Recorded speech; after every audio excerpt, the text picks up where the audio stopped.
Now, there is certainly a need for Nigerian and African institutions to reinvent themselves. But what might they learn from the enduring institution of the British monarchy about this? Following the death of Queen Elizabeth II, most African leaders have gone on to declare their personal tribute to her. Yet her role as the head of state of a constitutional monarchy that's endured for centuries seems to be lost on them, as they themselves struggle within their countries to build institutions that would have the trust of their people, let alone the world. So far, they haven't managed to do this. For them, processing the historical context of the Queen's passing and the emotions that brings up in relation to Britain's colonial past in Africa is complication enough. So how should the legacy of Queen Elizabeth be seen across Africa? What lessons might there be for institution building in Nigeria, for instance? Well, for more, I'm joined now in the studio by the writer, former member of the House of Representatives and former Director General of the Nigerian Maritime Administration and Safety Agency, NIMASA, Dr. Dakuku Peterside. And he wears more of a writing hat these days, to be honest, in addition to other things. But publicly, your writings are always seen in the newspapers. So highlight for us what the monarchy as an institution represents and what Nigerian institutions and those building Nigerian institutions can learn from it. That was the subject of a commanding article that you wrote recently, wasn't it? Yeah, thank you very much. There are a number of issues. The first is, how come Queen Elizabeth, as head of British monarchy, in the 20th and 21st century, was able to survive and remain relevant at a time when Ethiopia lost her monarchy, Belgium lost her monarchy. Recall that China used to have a monarch at a time, and many other nations. Bulgaria used to have a monarch at some point. Well, to be fair to the Chinese, they probably don't regret losing their monarchy. They don't regret losing, because that was part of a revolutionary plan. Yeah, very correct. Not just now. You know, some were removed by virtue of referendum. Yeah. Some by revolution, and some by military coup. A lot of things happened. Now, but this is a queen that not only remained relevant, was able to achieve and actually symbolize stability, continuity, and yet reinvented the monarchy. There must be something she got right. That's a good point. She led with dignity, and most importantly, remained relevant to the average British. That's key. At the time,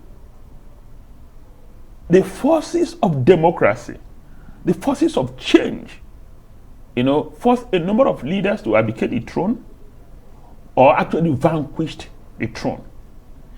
And so she has come to represent one, stability, two, continuity, three, relevance to a people, and these in fact, relevance beyond the shores of the UK. Shores of British Empire, And so for the average African, there are a lot of lessons. And I'll just point out a few. One is that nobody is going to accord you respect if you're not relevant to their everyday life. Somehow, this queen became very dynamic. She respects tradition, rooted in tradition, but at the same time understands the fact that if you are not dynamic, you'll be swept off. Absolutely. By the forces of change. She survived a world war, and of course, democratic change is sweeping across the globe, revolutions everywhere, technological changes. And so the first thing is, you must continue to reinvent that institution for that institution to remain relevant. That's one. Now, two, is the fact that she remained apolitical. The strength of her conduct helped her earn the respect of the average Briton. And so the issue, she maintained a distance from political development, whereas the constitution gave her a role as head of state.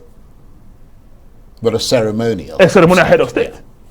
And she realized the fact that she shouldn't interfere with political developments in her country. So that's the key, isn't it? The fact that she understood her constitutional position. I was able to strike a balance. Absolutely. And that's the point that your article, which I found very interesting, was making, that basically the other institutions that Africans, Nigerians are trying to build are overlapping with each other, interfering in each other. You get the executive interfering in the judiciary and all the rest of it.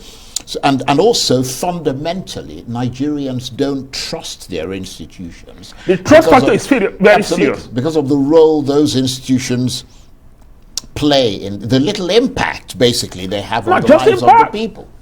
They make absolutely no impact. So most people would rather not go to the judiciary at all, or go to the police at all. It speaks to the issue of trust, relevance, impact. Do they trust our institutions? The answer is in the negative.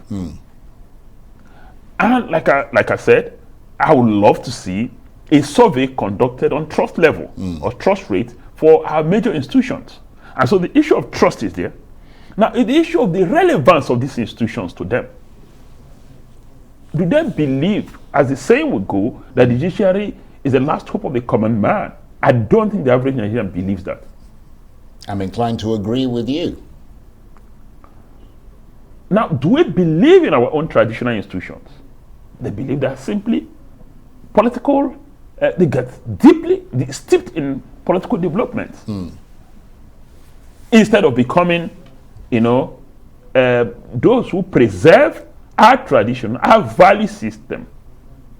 And so, trust is eroded, impact is minimal, if any. Perception of their functionality and role is literally negative. And so we have a challenge. Yeah, but how is it, though, that, because I mean, you make the point about trust being an essential part of, institution building. People have to trust those institutions. If you take the Queen and the British monarchy, the Queen as the personification of that institution that you say has generated so much trust, do you believe that institution was a force for good in Africa? Because I'm trying to understand why Africans trust that institution that actually leapt down on them from a great height with slavery, colonialism, and all the rest of it. Now, we need to understand this dimension and perspective. The Queen is not the originator of colonialism. Yes, she that met is colonialism. True. That is very true. And tried to tamper with colonialism. Under her reign, most African nations became independent. Is that correct? That is true. Now, aside from that, slavery had been abolished before she became queen. Yeah. But it's part of the institution of the monarchy. Part of the institution. And it's that enduring. And so that's about reinventing. Okay, I see what you mean. Yes, that's a good point. That's part of the reinvention of that institution. Yes. She realized that for that institution to remain relevant, then there needed to be a lot of changes. And she championed those changes. In a most civil manner. Yes, she actually worked to improve democracy and to fight corruption in her role as the head of the Commonwealth. Yeah.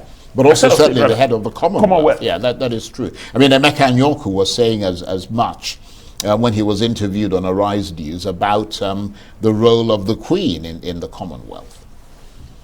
So, indeed, there's a lot to learn from the life and reign of the Queen. It speaks to our institutions, to our leaders,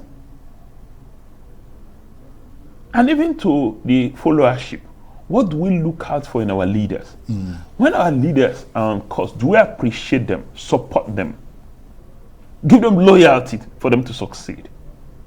And so it's not just about the leadership alone. It's just not about the monarchy. Yeah, but you wouldn't give loyalty to someone you don't trust. That is the issue.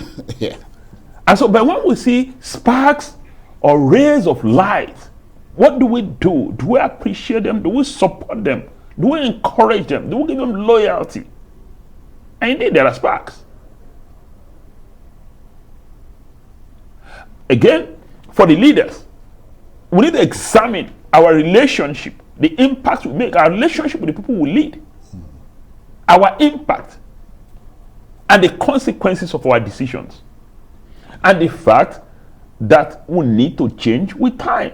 Things can be static and yet stable. It's not possible. So you need to be in the process of modernizing. You've got to be up with the times. I mean, absolutely. Yeah, now, and the changing demographic within your country, because people are constantly changing, isn't absolutely. it? Yeah. And now it's the time of young people, for example, in Nigeria. So if you're a leader who's out of touch with them, it's going to be a problem. Many of our leaders are. Yeah. Many of our leaders are. Now, the Queen, at her time, was able to tweet, send email. She had an Instagram account. You know, but also beyond her in particular, the way that the monarchy reinvents itself, to use that term of yours, is that there is generational participation. So you've got the Queen, then you've got Prince, now King Charles, and then you've got Prince William, in terms of the order of succession. And all of them are participants in their own ways in that institution of the monarchy. So everyone can find something that they relate to in it. Absolutely. Now, if you notice, most of them served in the British military, one arm of the military or the other. Yeah, they did. So that they can feel what the common people feel. You know, they can connect the aspiration of the average Briton. So do our leaders connect with our aspiration? Our leaders are supposed to be, you know, the embodiment of our aspiration as a people. Absolutely. They should connect with our challenges. That's why, if anything happens, and envision the future, they go there. If you look at Biden, if there's any upheaval anywhere, you know, there's a flood or there is somebody who's been killed or something, you see the presence, the symbol of that national unity is there to bring the force of the entire sort of union to bear on that particular incident. And that's key. And that's something that is lacking in our space. In our leadership, it's not just in the political space alone. Well, that's something we're going to have to watch as the elections approach. Oh, yes, as we prepare for the 2023 elections. For me, it's a great opportunity, you know, for Nigerians to express themselves about what kind of leadership do we need in this country going forward. Well, let's hope at a time the world is changing rapidly. Absolutely. Let's hope they do that. Dr. Dakuku Peterside is, of course, the writer, former member of the House of Representatives and former DG of NIMASA. Thank you very much. It's always very brilliant talking with you. Short time, but you make a lot of sense. Thank you. Thank you, Charles.